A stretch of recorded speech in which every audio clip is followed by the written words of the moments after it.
কোনে মাৰিলে সৰুতে ইন্দিৰাই মাক মৰিলে।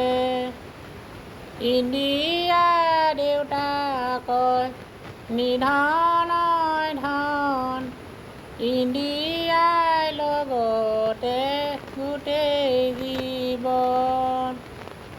ইন্দিৰা দেউতাক কয় নিধনই ধন, ইন্দিৰাই লগতে গোটেই